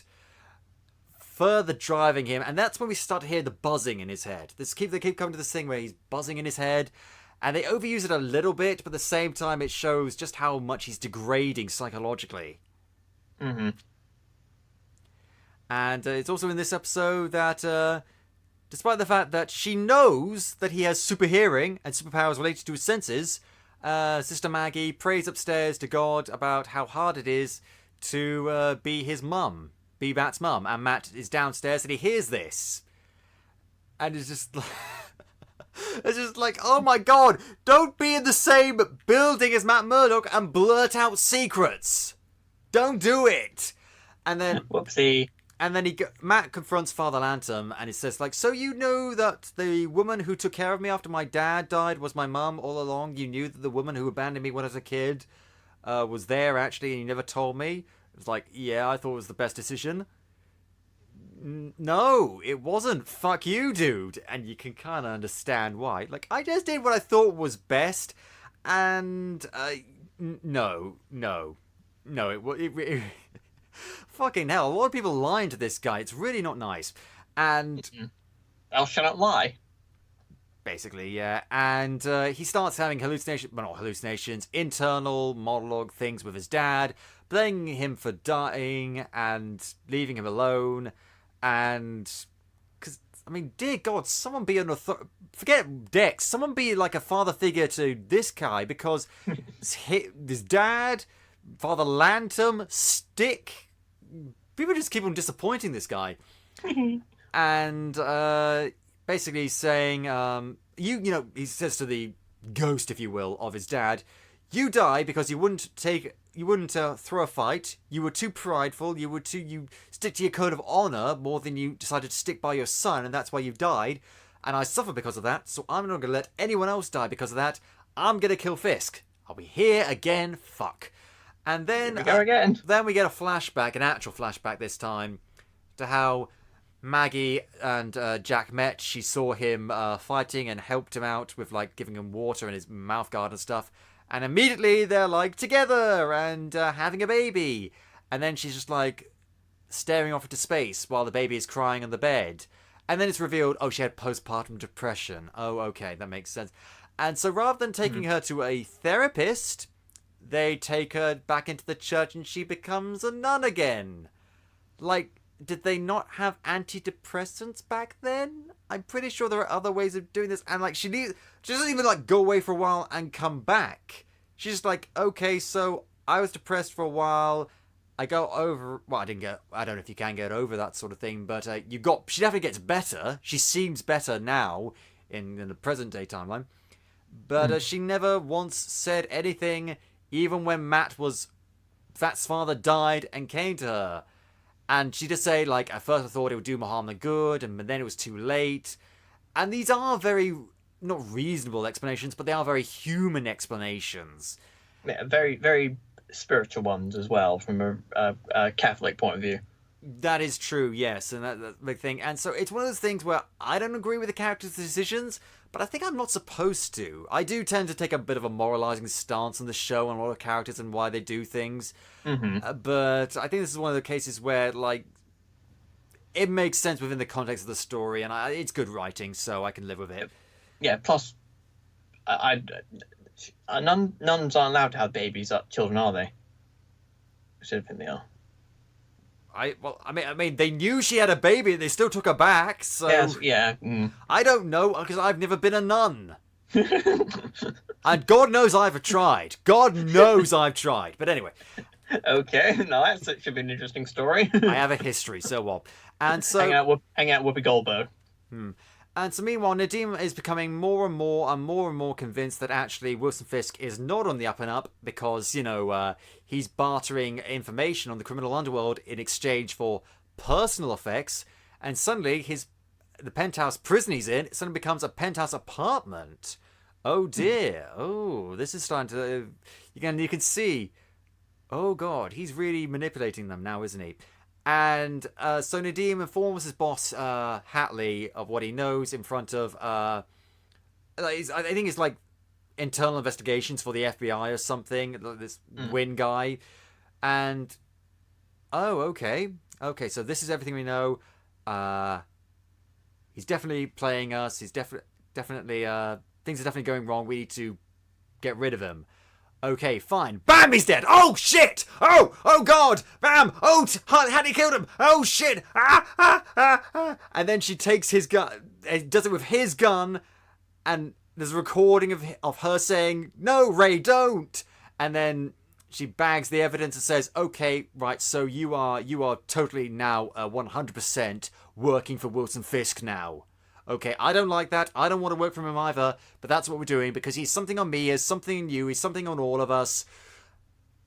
And it's like, oh shit. Oh shit. And it's... for a long while now in the season, we've been getting this slow progression of realizing, oh, Wilson Fisk is turning the FBI on using them. But then they sort of pull the rug under us and show that actually he's had several FBI agents in his pocket this whole time, if not for longer. Mm-hmm. And it's just like, oh, wow, it's a perfect example of having the cake and eating it too. It's a brilliant plot twist. It is now the Fisk Bureau of Investigation. Basically, well, not every single FBI agent, but like they go into a room with basically almost every single on-screen FBI agent that's got even more than like a single line, or maybe even just a single line, in the room and saying, okay, these are all the people that Wilson Fisk has corrupted, basically, either willingly or unwillingly. And it's very, very scary. It's very scary. It's very reminiscent of when Hydra was revealed to be within S.H.I.E.L.D. this whole time. Oh, yes, that's very good. That's good. That's good comparison. Yeah, because you think everything's going one way, and these people you knew and trusted, even background periphery characters, are suddenly revealed to have this secret agenda this whole time. And it's a paradigm shift. It's very, very frightening, especially when you consider when it happens in institutions like the FBI. It's like if suddenly the House of Commons suddenly revealed that the whole existence was to bring back the ancient Celtic gods. I'll be up to that. Like, it's like, really? That's the whole thing? You're looking to bring back, like, all the old Celtic... I mean, okay, but why? With the Roman Empire to rise again. Basically, yeah, it's very disconcerting. And suddenly, it turns out that a lot more people are indebted to Wilson Fisk because Foggy's brother tells him, hey, so a while ago our suppliers stopped supplying us for no reason, so we took out a loan with Red Lion Bank and they showed us how to, basically cheat on all the forms, and I signed my name to it, and so did Mum and Dad, and then the suppliers came back, and I didn't think this was suspicious at all until, like, just now when someone told me actually it was suspicious and to tell you to back off from being DA and, like, do basically what... No, not back off. I'm basically going to be the DA. In his pocket. In his pocket, yeah. It's just like, wow, Foggy's brother, you're stupid. But also, oh my god, and now Foggy is technically vulnerable to this. And it's... this is like episode 9. I mean, we're near the end of the season. And this is when things really are their darkest. And Karen basically has to go on the run. And takes shelter at the church with, thanks to Sister Maggie and Father Lantom. And Fisk, meanwhile, is also been a very busy bee. He gets, like, all the heads of all the gangs, some of the characters we've seen before, actually. We saw, I think, a few of them in, one of them at least, in Luke Cage. Mm-hmm. And, one's a rabbi. Yeah. No, he's not a rabbi. Not a rabbi, he's Jewish. I think he's an Orthodox Jew. Oh, sorry. But he's not a rabbi. That would be weird. Sorry. You don't get many rabbis who are also criminal masterminds. I'm just saying, I mean, maybe there's some out there I don't know, but I'm pretty sure they their day job wouldn't be running a criminal enterprise. Or just tell me I've got the wrong idea of a rabbi in my head. Possibly, geez. Who knows? Sorry. And basically says, okay, so here's what's going to happen. I am going to protect you all. I'm going to get all the judges in my pocket, all the police, the FBI, just to prove that, oh, look, here's a guy faked as Daredevil. Oh, look, here's several FBI agents escorting you all to this meeting at my beck and call. And all you have to do is pay me 20% of everything. That's it. And one guy says, I won't do that because, you're the Kingpin, a scary, very scary criminal who has a reputation for killing people swiftly and mercilessly, and you've got FBI agents, like legitimate FBI agents, to bring us here, so I think it's safe for me to dead. And then immediately, it happens even off screen. Dex in Daredevil suit throws his fake Daredevil batons at this guy, clonk him in the head, and he falls down, and blood starts seeping into the tablecloth, and you don't even see him throw it. It's just like off screen, clunk, dead. Did they not see what Kingpin did to the Russians? Yeah, and they were on his side. Like, they just embarrassed him one time. Jeez. Oh, God. It's, yeah, and... Yeah, and... They all agree. Yeah, they all agree to that. Oh, by the way, though, the tax has gone up to 25%. And Matt, meanwhile, sneaks in the hotel to kill Fisk, but discovers that he's ordered a hit on Karen and he can't get both of them. Oh, no, now I've got to save Karen, or do I kill Kingpin? Kill Kingpin or save Karen? I did say kill Karen. Save Mary Jane or save that big ferry tram thing full of kids, you know. It's that whole thing. But you never know when some lunatic will come along with sadistic choice. Basically, yeah. And then in the next episode, we get a big extended flashback, finally learning Karen's past. Hooray. She lived in Vermont. Finally. She did drugs. She was struggling in her parents' diner, which was also struggling financially. And then her brother burns down her criminal boyfriend's trailer. Criminal boyfriend beats him up. Karen shoots criminal boyfriend in the arm with a gun, drives away despite the fact that she is quite high, turns away from the road for like 1 second, which instantly means dead. Well, not dead for her because she's the main character, dead for her brother, and just like, oh no, now her brother's dead, and the police kind of cover it up and say that, you know, she wasn't high while it happened, and her dad's like, okay, so you kind of need to go. You need to just get the heck out of here. Because the whole season, and several seasons before that, Karen has been saying, like, her brother died. And a lot of people, there were rumours about it, thinking that she done it. And it was kind of implied that she didn't. But it turns out she did. She didn't mean to. She didn't want to. It was an accident. But she did. And, yeah, that's something she's had to live with this whole time. This is most of the episode. Meanwhile, but then it flashes forward to the present. Karen is hiding out the church, and Dex shows up in Daredevil costume and starts causing all sorts of havoc until Karen Page gives up, and Matt arrives to fight Bullseye, who tries to... I don't know if like Father Lantom got in the front of Karen or Bullseye missed, but that doesn't seem likely. Or no. Or Bullseye was aiming for Father Lantom all along, but anyway, he kills Father Lantom. No! Oh no! And holy music. Ave Bullseye! I don't know. Nice shot. Yeah, and Daredevil and him fight, but Dex gets away. Karen helps the congregation escape, and they both get away by hiding in a crypt, basically. Because the FBI is there, and with Dex and Ray, and they were saying, we've got to get Karen Page because we're making her out to be a bad guy and get the fake Daredevil and all that sort of stuff. But pinning it all on Daredevil, but they managed to get away. And thanks to Karen surrendering to Detective Mahoney.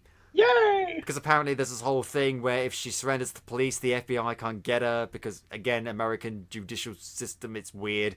And they managed to get away just in the nick of time. Because Mahoney at this point knows a lot of people in the FBI, or he suspects a lot of people in the FBI are corrupt, and knows that if he hands her over to her, she will be deadsies. And at this point, Fisk has got enough influence and power to basically get all these sentences against him overturned, and saying the Daredevil was responsible for all of it. And he holds his press conference with people booing him and stuff, and it's just like, I am an innocent man, but I know all this sort of stuff, and it's Daredevil who's wrong. And people start lowering the signs, and like, oh my god, let's start listening to this guy. And I'm thinking, these are an enraged protesting mob. I'm surprised they're that easily swayed by the guy they came to protest. It's just like a third of the way through the speech, they're just like, you know what? We know we all said that this guy was a bad guy, and nothing that he said or anyone else said could convince us otherwise. But he's saying otherwise, so now we're convinced. It's the most easily led mob ever. Quick, blame Canada. Blame Canada. Blame Canada. Because the country's gone awry. Tomorrow night, the devil will fry. And And then it turns out he's got everything he wanted. He's got the power. Vanessa is on his way back. He's got the criminal people under his thumb, the FBI under his thumb. The only thing he doesn't have is the painting that he and Vanessa really like called Rather Than a Snowstorm. He goes to an elderly woman who's refused to surrender it because it turns out that she was a victim of the Nazis and the Nazis stole it from her. And he says, you know what? I really want the painting, but I know I'm a sadistic murderer, but I'm not going to be the guy that takes a piece of art away from a Nazi victim. So you know what? It's all yours. It's all yours. It's fine. It's fine. I'll live without it. And I really liked that scene. I thought it was really good. It was very good. But meanwhile, Foggy is like saying, again, the law, the law, the law. Matt's like saying, kill, kill, kill. And then it's just like, well, what have we got Nadeem to testify? You know what? Okay, sure, fine. But Nadeem's like, I'm not sure that's going to really go work. And he tries to leg it. And then his family nearly gets killed by a hit squad, protected by Matt. And he even takes off his mask to show Ray who he really is, to convince him, like, I'm serious about this, we'll protect you, it'll all be fine. He's like, okay, fine. The wife's not particularly happy that her and our son nearly got shot, but, baby steps. And basically they start building a case around him. They get a grand jury in, and it looks like, oh, yeah, we're going to take down Fisk. And I'm thinking, well, it's episode 12. It's the penultimate episode, so I'm going to guess that doesn't happen. And then it turns out the entire jury are being intimidated into not saying anything. Karen is completely and utterly disgraced. Ray is just like, yeah, so I am a dead man. He legs it again and goes home and basically gives like a dying declaration thing on his phone. Waits for Dex, who turns up and is just like, hey, man, let's go inside. No, because you'll kill me. I'm going to take out my gun now. Boom, he's dead. And I felt really bad about it because you get to know Ray. He became a main character in the story. I don't know if he's a character from the comics or not, but he's... he was a really compelling character. He had a really interesting personality, really good performance, and a really interesting family and dynamics with all the other characters. And it's sad to see him go. He's played very, very well. It turns out, though, that because he did that dying declaration thing, that is a legal precedent for putting someone in prison because, again, America! Yay! I don't pretend to have an intimate working knowledge of the British legal system, but do we do that?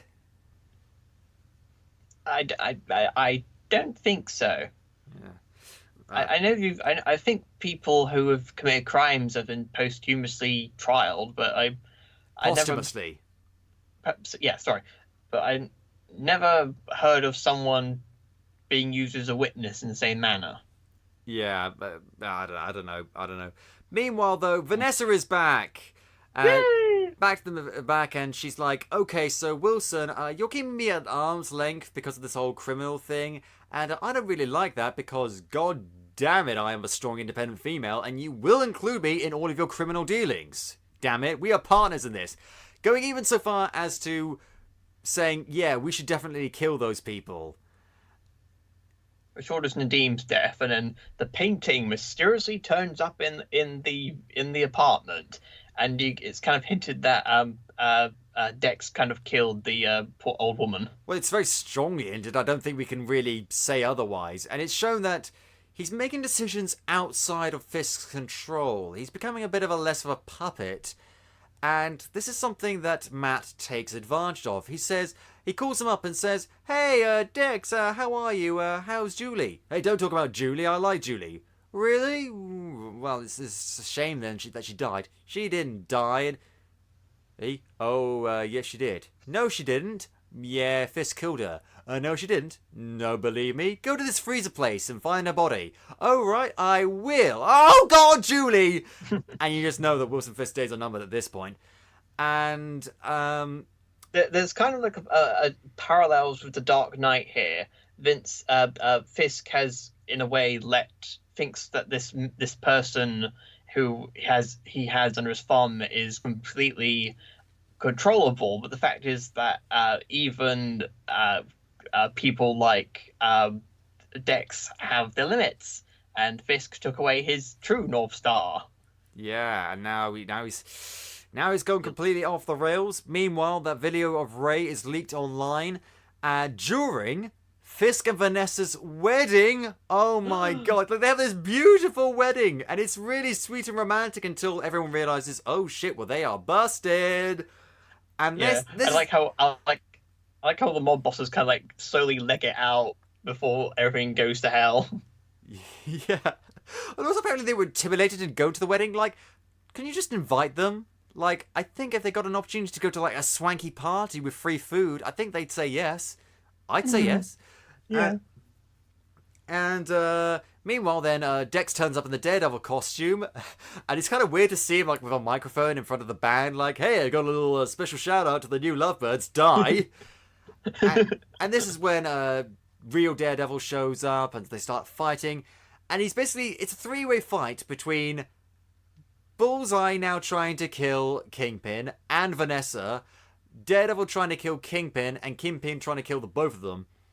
And Daredevil trying to stop Vanessa from dying. Basically, yeah, and she wouldn't get out of the fucking room. Like, don't leave! Why are you still there? Like, there's a secret passageway out of the building that she needs to go up the stairs, into the bedroom, down that other stairs, and she's gone.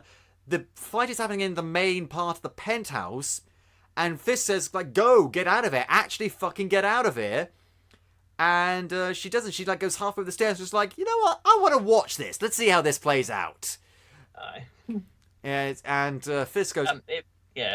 Fisk goes absolutely crazy, and they beat the crap out of each other, and then he paralyzes Dex by throwing him into the side of a wall. Because fucking beast. And then Daredevil gets Fisk on his knees, starts punching his face in. Ouch. But he can't bring himself to kill him because he's not a murderer, which we already fucking knew because we learned that in both season 1 and 2. Jeez, we know how this was going. Do you know what would surprise me? Do you know what would have been really interesting? If he'd have killed Wilson Fisk. That would have been both surprising but also terrible. Surprising and terrible. It would have been a really interesting part of the character. He would now have to live with the consequences of murdering someone, but no, it's the same ending basically as season 1. Vanessa goes free. In fact, Matt makes a deal with Kingpin. Okay, you know what? Here's what the deal. You're going to go back to prison. You're going to stay in prison. You're not going to do any of this shit again. And in return, I'm going to make sure Vanessa stays out of prison. That's the deal. And Kingpin is like, okay, fine. And again, it's the same way. Yay, Kingpin's back in prison. Yay, the gang are all back together. Oh, yay to that part. Yeah, and it does have. I will say this, a very earned happy ending. It is a very earned happy ending with Karen and Foggy and Matt singing together. Kingpin's gone, the worries are over, and it's just like, hey, let's start a new firm together. Let's actually get reunited for the first time since season 1, properly this time, and have a law firm called Nelson, Murdock and Page, or Page, Nelson and Murdock, whatever you want to call it. There are happy endings that feel forced. This does not feel forced. This feels very earned. It's a lot of fun. And it's done in the wake of Lantum's funeral, and it's very nice. It's a very nice ending, but it ends with Dex his spine being operated on by a Dr. Oyama with a weird new metal substance, and his eyes open in the middle of surgery, and we see the Bullseye symbol in his eyes. Dun dun dun. Well, from what I understood while I was reading the information about the series, this Dr. Oyama guy is apparently the person who invented the adamantium binding process. Possibly the name is familiar to me. I swore that was the name of like Lady Deathstrike, but maybe not. Lady Deathstroke? Lady Deathstrike? Lady Deathstrike. Oh. Yeah. Okay. And Lady Murderkill. And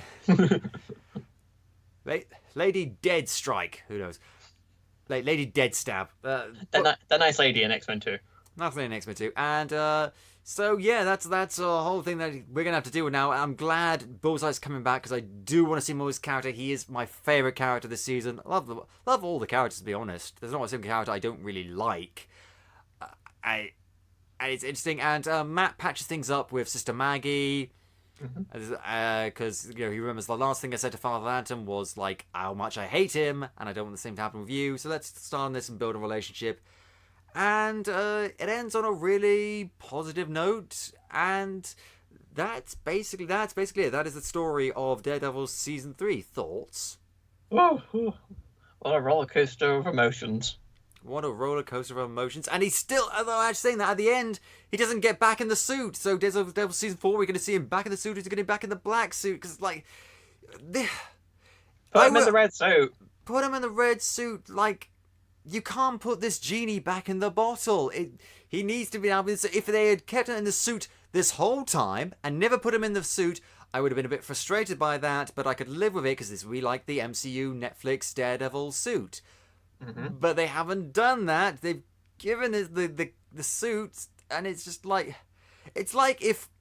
Well, again, it's like if they gave him the Captain America suit, and then after that, they didn't give him, like, a variation of the Captain America suit or anything like that. They just gave him, like, jeans and t-shirt. With maybe has, like, a star on it, if that. Oh yeah, I suppose. So what do we... I think... So do we think this is better than season 2? In my opinion, yes. Yeah. I mean, I like season 2. This is better. I think they're in good hands with a showrunner, Eric Oleson. I'm not very good at pronouncing names, are we? No, we're not. I've never seen it written down. I'm sorry, I don't know. And Drew Goddard, the guy who created this whole thing in the first place, he's been acting as a consultant, so he's still there and he's still involved, so...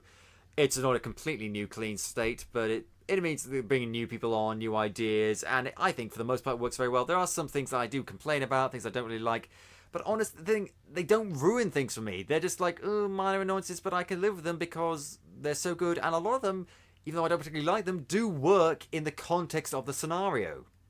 I agree. It works quite well. I mean, there's a lot of... I wouldn't say there's a lot of... would you say there's forced stupidity with people not figuring things out of Kingpin and stuff?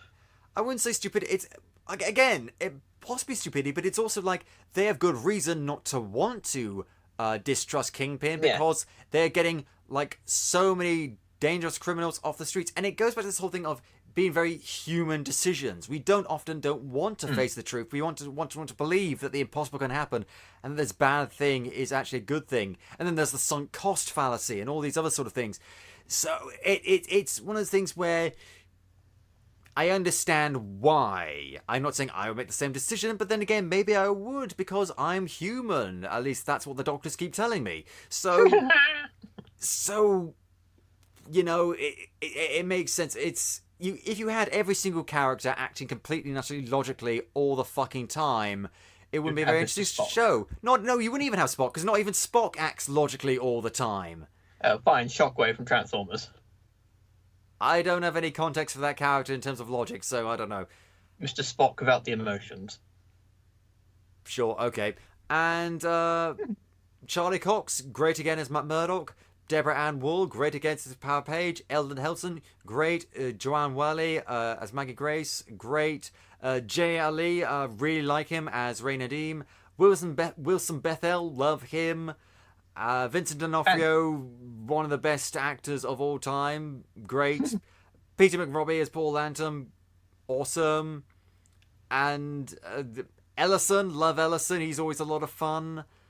Marcy's great. Julie, the few times we saw her, she was great. Nice to see Brett Mahoney again. Blake Towers, pretty good. Felix Manning, awesome. Edgar Jaspers, this character called Mrs. Shelby, who's sort of like an unwilling accomplice of Fisk.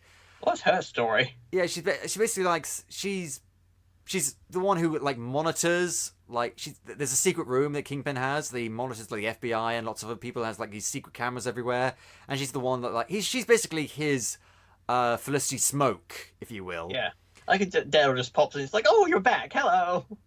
Yeah, yeah, but also it becomes clear that she doesn't really want to do this. So whether he's got something on her, who knows? Melvin Potter's back. He's awesome. Vanessa's back. She's awesome. And it was so much fun. It was a really smooth ride in terms of the 13 episodes. Any standout moments for you? Oh boy. For starters, Dex is fantastic. The Kingpin is fantastic. That goddamn awesome hallway fight scene. I think another thing that needs to be praised is this sense of moments that really hit home, like with the shootings and the suicide hotline and stuff like that. When they have moments like that, it feels very uncomfortable to watch, but in a good way, if you know what I mean. It's very of the world and very naturalistic. Unsettling. In an unsettling way, because if it wasn't unsettling, then it wouldn't be naturalistic. It would be. This is not like Lethal Weapon, where stuff gets blown up every day, but then they make a witty wisecrack. It's like, ha ha ha, we have fun while the carnage reigns around us. Here, the carnage has actual effects on people. We see the effects of emotional trauma with Karen and the corruption and of judicial legal systems and how far-reaching they can truly be. And it was very scary, actually. The scary thing with me was seeing they did this thing with the jury where Matt is listening into the jury whilst one guy from the jury gets in front of them and starts reading out all of their addresses and says, Wilson Fisk knows where you all are. I'm sorry he made me memorize all these places. And it's just like, oh god, we're compromised. And I said I didn't have a lot of experience with the British legal system. I was on a jury once. That is something that once happened to me. And cool. No, it wasn't. It was not cool. But okay. Well, okay. The idea of being obviously you can't talk about it because of There are some things I can talk about, some things I can't. But I'm not going to talk about any of it, honestly, because this is not the time or place. But if someone had come up to me and the rest of the jurors in that scenario and read off our addresses and said, yeah, this is a bad guy who knows who you are and where you live, that is a terrifying thought. Is a truly thing. And that's something that could happen. And this is something that I realised while watching this. Wilson Fisk is just as scary, if not more so, than Thanos. That's why he's my favourite villain in the MCU. Because Thanos snaps his fingers and kills half the universe, yes. But he is a mad titan with a magic power glove. Wilson Fisk is a guy. And he brings the entire city under his sway in a matter of months and has people killed at his mere suggestion. Or his wife's. Or his wife's suggestion. And it's that the thought of having one guy with no superpowers, having this much power, he is not Kilgrave. He is not Davos. He's not Thanos. He's not the Red Skull. He's none of these people. He's just a guy. And look at his power. His will is made manifest through other people. And the scary thing, this can happen, and indeed has happened, and indeed is happening, and indeed will happen in real life in our world. Exactly. And that's a truly terrifying thought, that these institutions that we have that are put in place to protect us when we do no wrong and punish us when we do wrong can be so easily warped. It's a very complicated sense of how complicated and corrupt society can be, particularly by those in power. And if they find a weakness and exploit it, then you are in their pocket, and you don't know who to trust. Because we live inside the system. Yeah. And if someone controls the system, like, what are we going to do? Go off grid? Because, yeah, it's weird, and it's something I think of very reflective art society, because this is not exactly the same thing, although is it? Because what happened in America, the old election there, what happened over here in Britain with the Brexit referendum, and there are talk and rumours and evidence of impropriety there, fraud, if you will, and meddling, and this is something that has such wide-reaching effects. And you can have supervillains and mad geniuses with their science experiments gone wrong and their super suits and all that sort of stuff. And then you have this guy who controls all New York from inside of a prison cell. So much so that it stops becoming a prison cell. And that is fucking terrifying. Which is why I thank goodness that Daredevil is the man without fear. And on that note, I think we're going to end the show. Thank you very much, Mark, for joining me today. And if you enjoy the show, Capers, please tell your friends, shout it from the rooftops, and if you haven't already, go back and listen to some of our Over Super episodes, like our Iron Fist Season 2 review, our Iron Fist Season 1 episode review. We did Daredevil Season 2, didn't we? No, because the first one we did was Iron Fist. Oh, yeah, of course. So, yeah, of course we didn't. Defenders and the Punisher. No, yeah, because we would have done Season 2 of Daredevil. Because Season 2 Daredevil came out after Iron Fist. No, it didn't. It came out after Jessica Jones Season 1. Oh, yes. Oh, never mind then. Disregard me. We've done a lot of this stuff, Capers. We've done a lot of these, Capers. It's difficult to keep track sometimes. And you can listen to the show on iTunes, YouTube, Podbean, Spotify, or at podcapers.com. We have a Patreon. Check out the rewards. Patreon.com/AP2HYC. If you want to get in touch with us, suggest show topics, or maybe cover the show yourself, you can find us on Facebook, Twitter, and Instagram at AP2HYC, or email us at podcapers@ap2hyc.com. Thank you very much to Dan Harris for our logo, the lovely microphone, the red and blue 3D glasses, those are mine. And thank you for listening. And don't forget, Capers, A Place to Hang Your Cape Podcapers, a Halloween special is still coming up. You're going to see that later on, so keep your ears peeled. And thank you for listening. This has been Podcapers, the official podcast of A Place to Hang Your Cape. Cue the music!